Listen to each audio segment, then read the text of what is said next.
Welcome back to another edition of Parenting and Mental Health. I'm Dr. Court from Bay Community and so happy to have you here with us.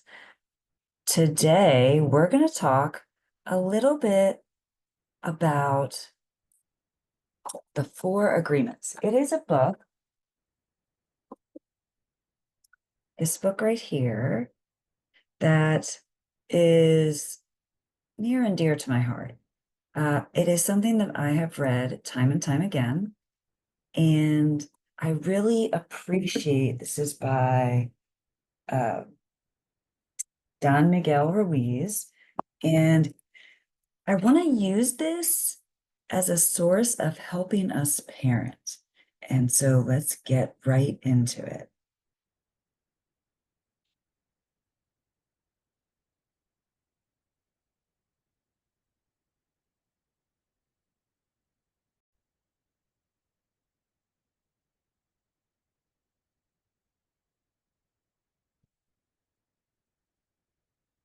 So one of the key principles that he shares, oops, sorry about that, is that everything that we do, think, say, it's a learned process, right? Aside from a few basic things that we do unconsciously, everything else is learned. That means, the good news is, that means we can unlearn it. It also means that there are several aspects that we can learn to make ourselves better. So, what are the Four Agreements all about? Well, again, there's a picture of the book, and there are four basic principles that you incorporate into the Four Agreements that is brought up in this book, and that I think as a parent, we can apply to our parenting and also the way we live our lives. So the Four Agreements are simple. It's being impeccable with your word, not taking anything personally, not making assumptions, and always doing your best. So the author of this book came up with this from some ancient Aztec writings and converted it into something that we can use in modern day life. So I'm going to let us watch a video related to this. Without knowing it, you have made thousands of agreements with yourself, your partner, your parents, society, God, and so on. These agreements are based on your beliefs, the beliefs which have been taught to you since you were a young child. However, these agreements are not always beneficial and can cause pain and fear. For example, you might feel like you need to work hard at a job you're not passionate about because you have been taught to be independent and make a living for yourself. The laws or social agreements that society imposes on us domesticate us into abiding by the social standards without questioning why, merely trusting that our parents, teachers, and friends have rightly taught us what is good and evil and what is right and wrong. The Four Agreements, written by Don Miguel, offers a solution. This book is truly a guide for freedom and happiness. It emphasizes that you should stop holding on to your negative and limiting beliefs. Instead, it offers you four life-changing agreements to live by that stem from the Toltec, a tribe of indigenous people from Mexico who preceded the Aztecs. So without further ado, let's get straight into the Four Agreements. The first agreement: be impeccable with your word. Words are how we create our reality. Our internal view of the world is shaped by the way we speak to ourselves. That's why you should never use harmful, negative words towards yourself or other people.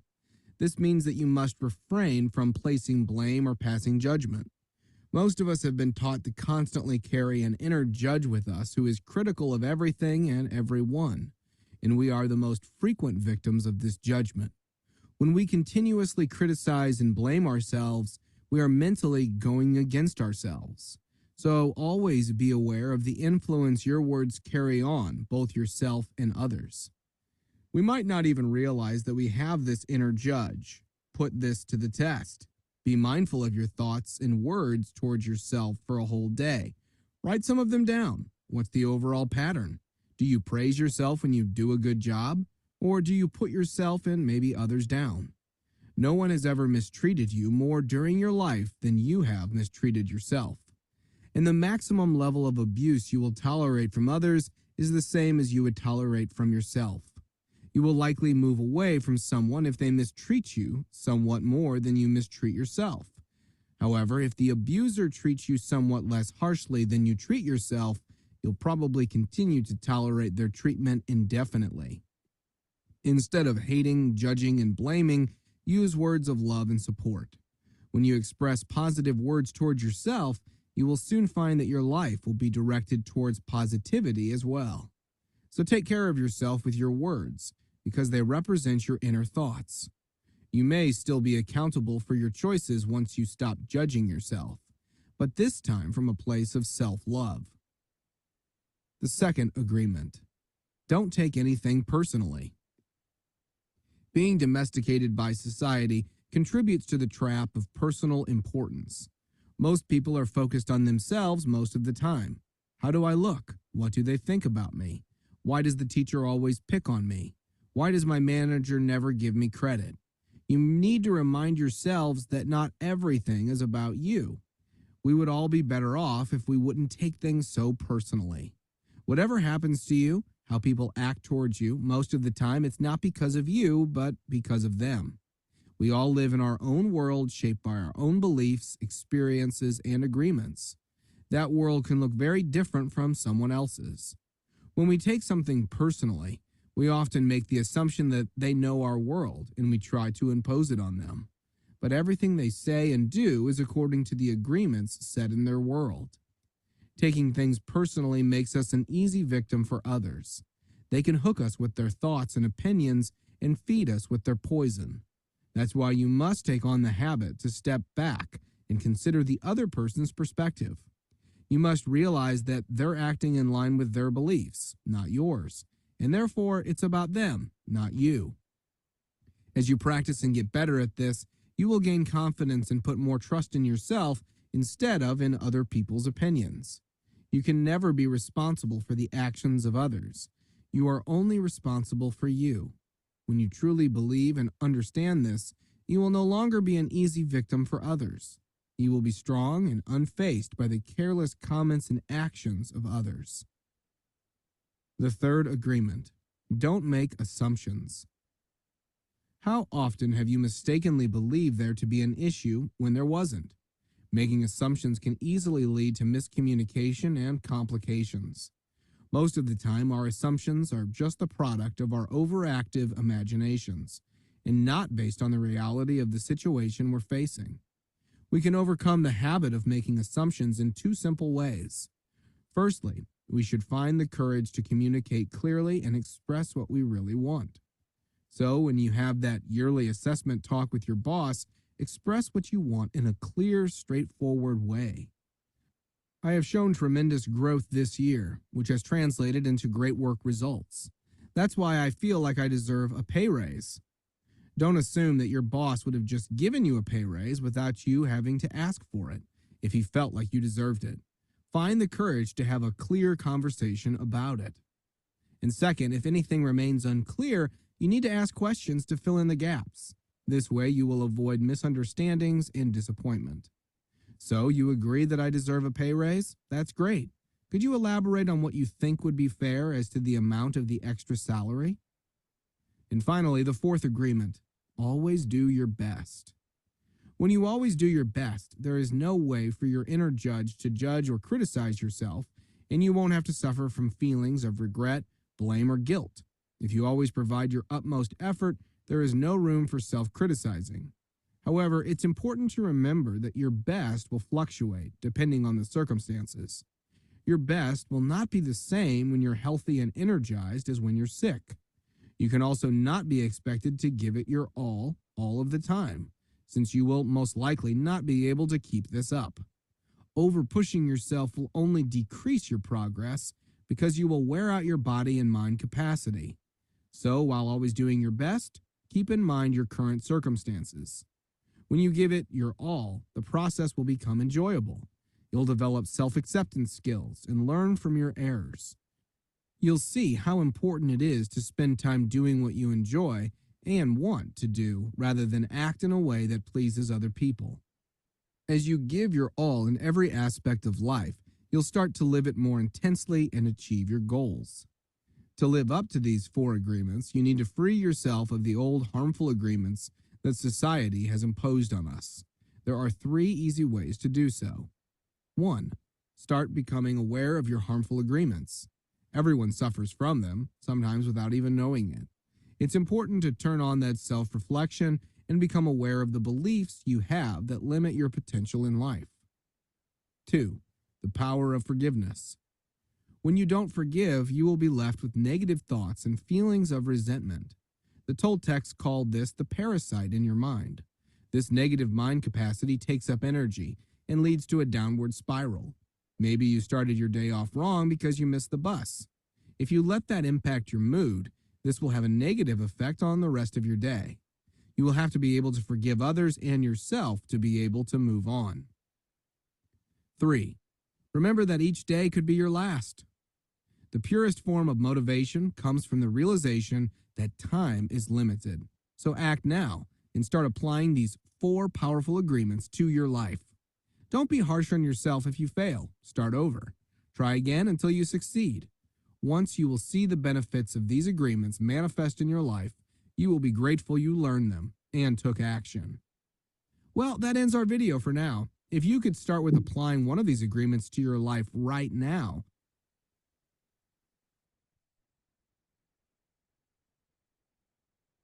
I hope that video was helpful. I wanted to first talk about I want to go back over each of the agreements because I think the movie does or the video did a really good job of explaining them. And it's always good to have someone else explain something, because they always say it a little bit differently than we would. That said, I wanted to add the parenting aspect to this, right?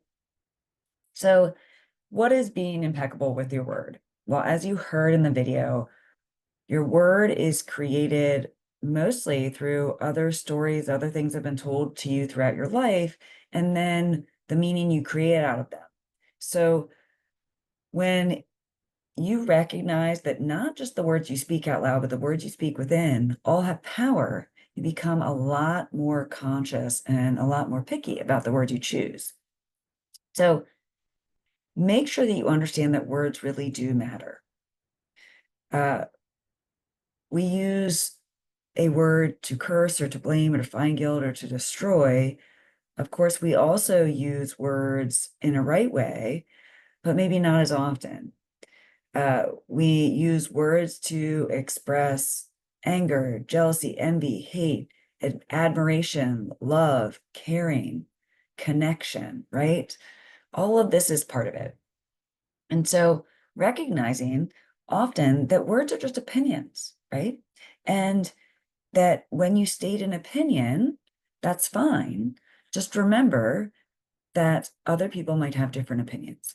And the way that you talk to one another can be so powerful. So when you're working with your kids, and I'm going to give you some examples, that you really want to make sure you choose your words carefully.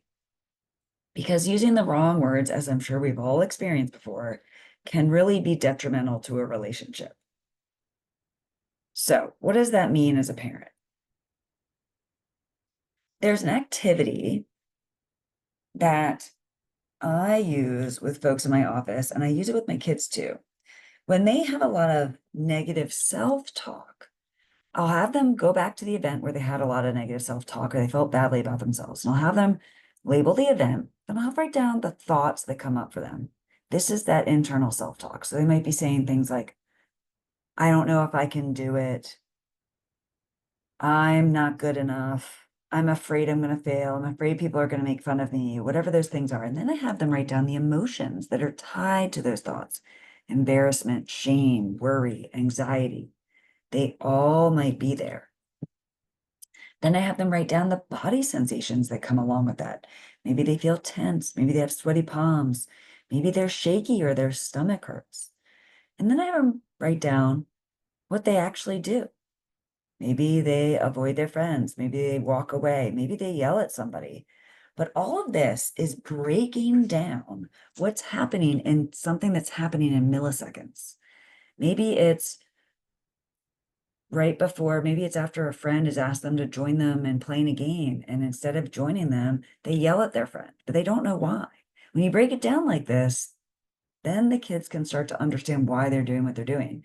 You can do this out loud as a parent, and it can become magical by doing that. Because when you as a parent break this down and you parse out what's causing a strong emotional response, maybe you yell at your kids for something.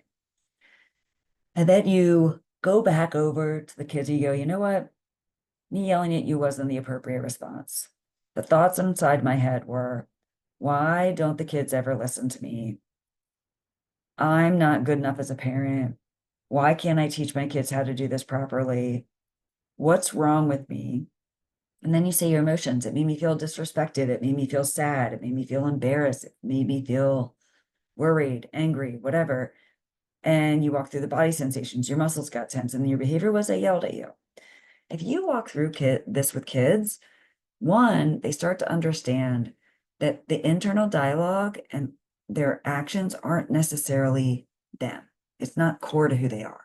And when you parse it out like that, they can really get a better understanding of what's truly going on and be able to correct it.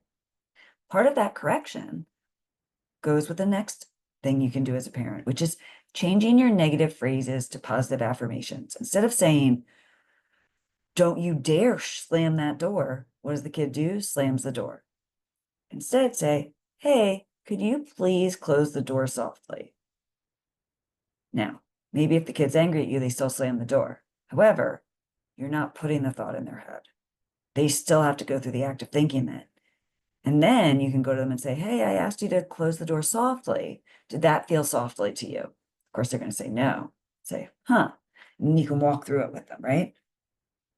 And third part of that is setting an expectation. Say, hey, I asked you to close the door softly. Did you close the door softly? No. Okay. And you walk them through how they're feeling, maybe what, the same breaking down the event, and then have them own their mistake. Okay. Well, what do we learn from this?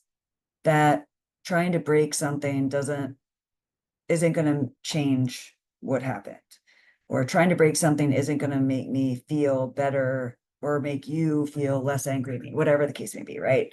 They're going to wake through it, but you have them own their mistake. Just like I owned my mistake. I said, hey, I'm sorry I yelled at you. That wasn't the appropriate response. And then I walk through how I can change it. These things are helping you be impeccable to your word. And you can apply this also to apologizing. When I have my kids apologize to somebody, I have them first acknowledge what they did, right? Then I have them change it.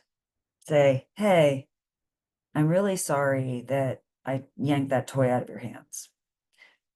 I understand that wasn't the right thing to do.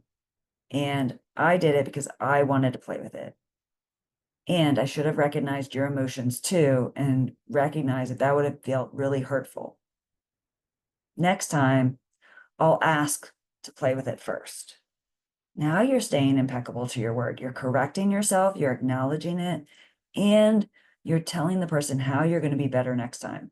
Think about how much better that apology feels when you do it that way. And that's being impeccable to your word. Not taking it personally.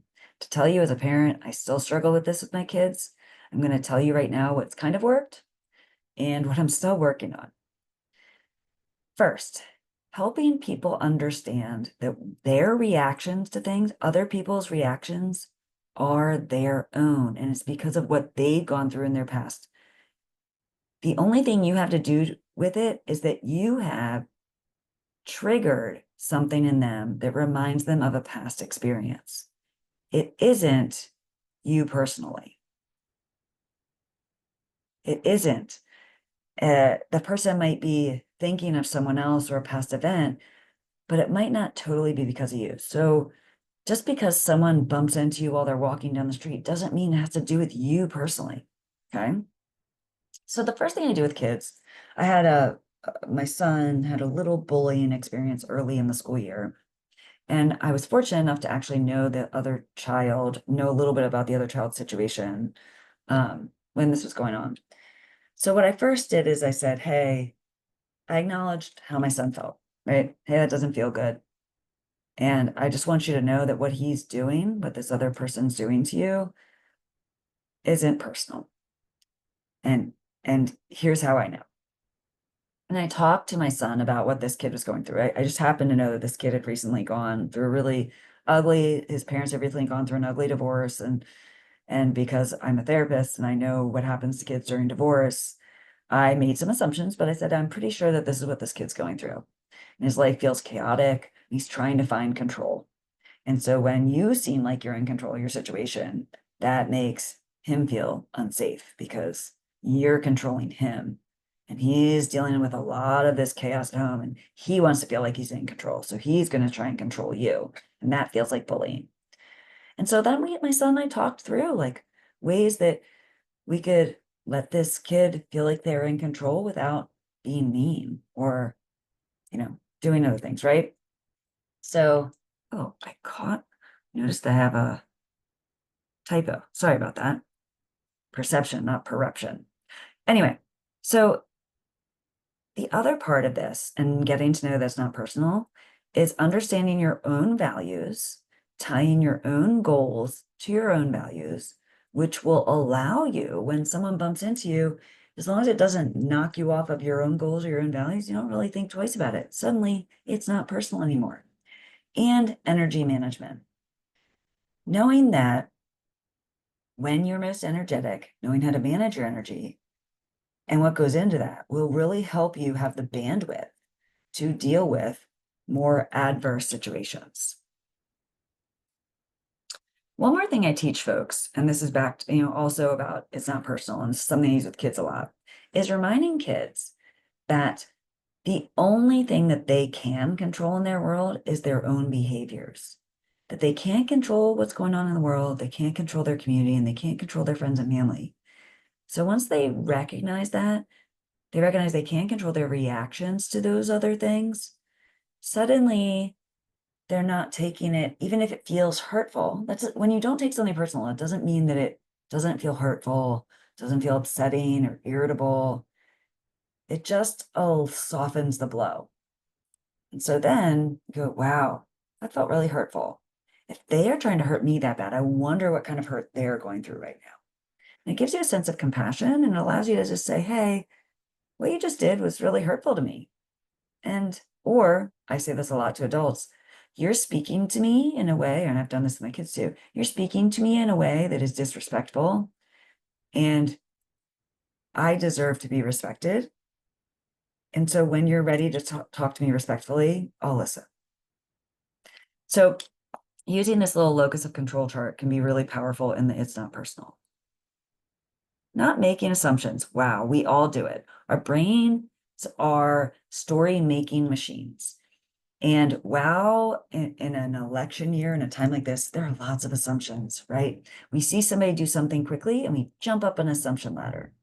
The example I always use is you're driving in a parking lot and someone takes your parking spot right before you're about to pull in. You think that person's a jerk, you think they're selfish. Then you see them jump out of the car, run to the other side, and grab someone who is visibly injured. Suddenly go, wow, okay, they're obviously in distress right now. And you forgive them pretty quickly for taking your parking spot, right? And you understand why they didn't slow down and ask for the spot or do things that would normally be socially acceptable. We jump up assumptions all the time. So when someone close to you, wow, another typo, you're probably making the assumption that I don't know how to spell. So within this, we want to understand that before we decide to pass on something we've heard, maybe double check it.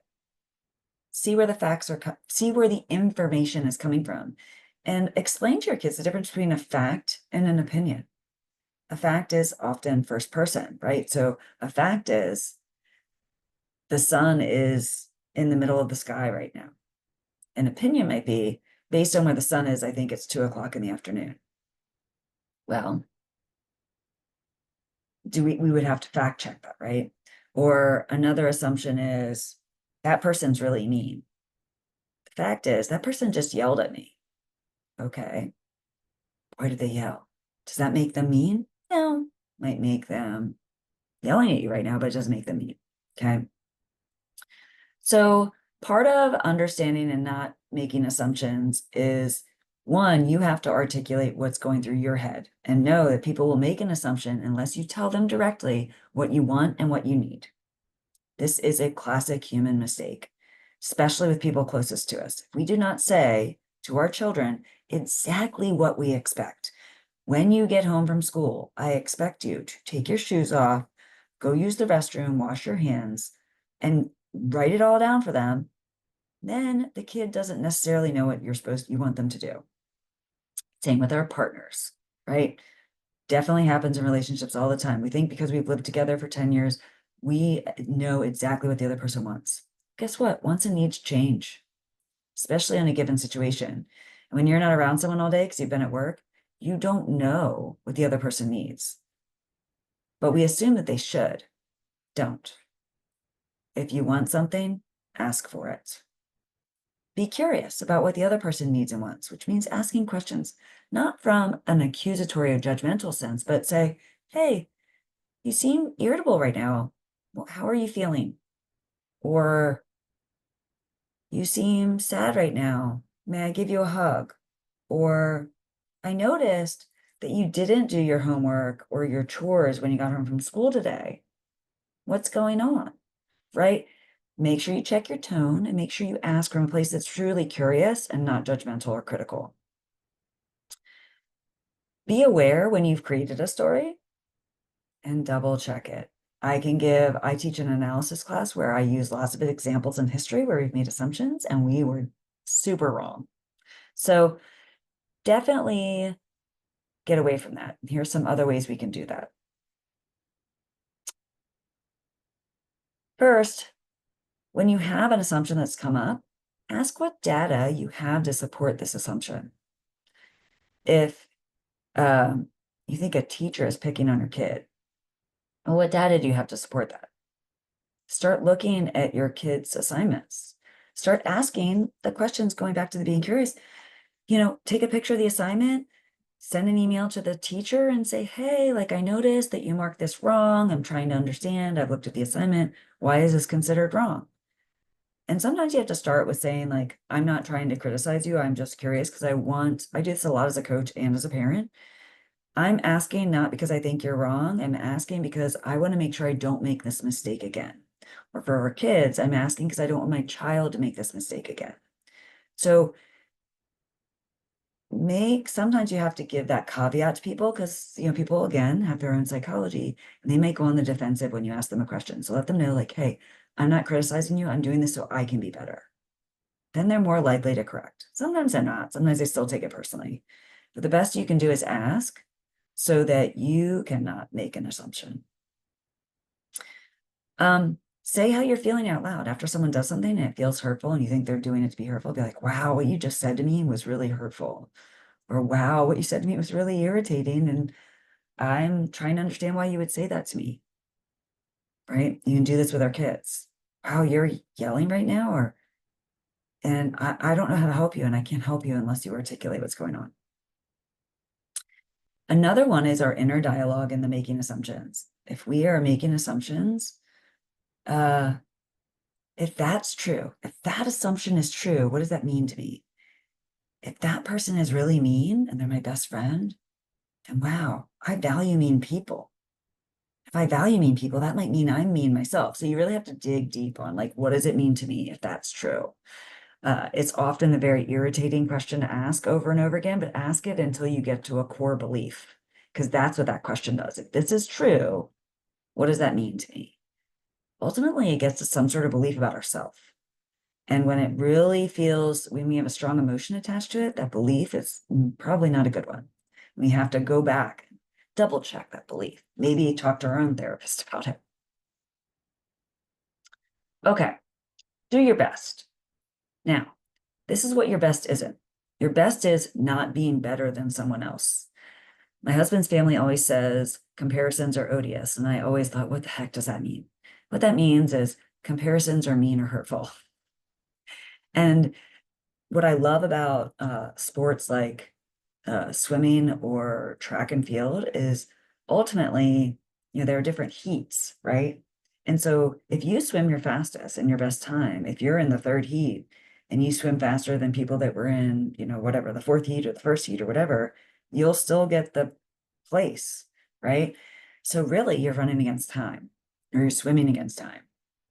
And what I love about that is that it's a real reminder that you are only competing against yourself.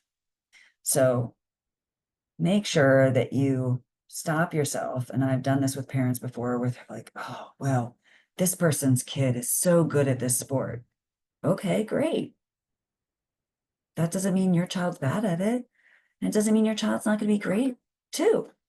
There's lots of room for really good athletes or really good dancers or really good mathematicians or scientists or writers, right? There's not just one really good person at something. In fact, there are lots of people that are good at it and they're good at it in different ways. And that's what really builds phenomenal teams. Something else to make mention is we take action versus waiting for something to happen. See this all the time in my office. If your child isn't doing something that you like, if you think their behavior is wrong, take action. Talk to them about it. Make sure you're grounded when you talk to them about it, but don't wait for something to happen. And also model this. Don't wait for someone to apologize to you. Let them know that they hurt you. And then talk about it. And let them know that you expect some sort of an apology in order for the relationship to be repaired. And if they don't, then, you're going to have to maybe distance yourself from them because you feel like they don't value your opinion or your feelings. Another way to do your best is to take joy in what you're doing without an expectation. Just do it for the sake of doing it because it makes you feel good. If you can teach your kids this, oh my gosh, that'll be such a great life lesson. Another part of doing your best is, again, not only taking joy in it, but living in the moment. And when you do your best, you leave the field, the room, the moment without having any regret because you did I tell people this all the time, you did the best that you could with what you had in that moment. If you remind yourself of that, both as a parent and your kids, that will really help you get through difficult times. So how do we do this personally? Well, the only person you should be comparing yourself to is you yesterday, or you 2 years ago, or you 10 years ago, or you from who you want to be in the future, right?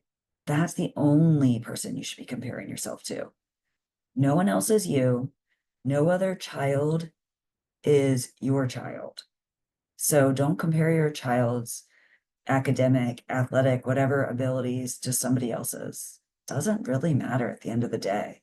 How many great athletes have we seen that have been tremendous high school athletes that don't do as well in college, or tremendous college athletes that don't do well professionally, or really kids that did horribly academically in middle school go on to be, amazing entrepreneurs? Or how many stories do we hear about college dropouts that are now multi-billionaires?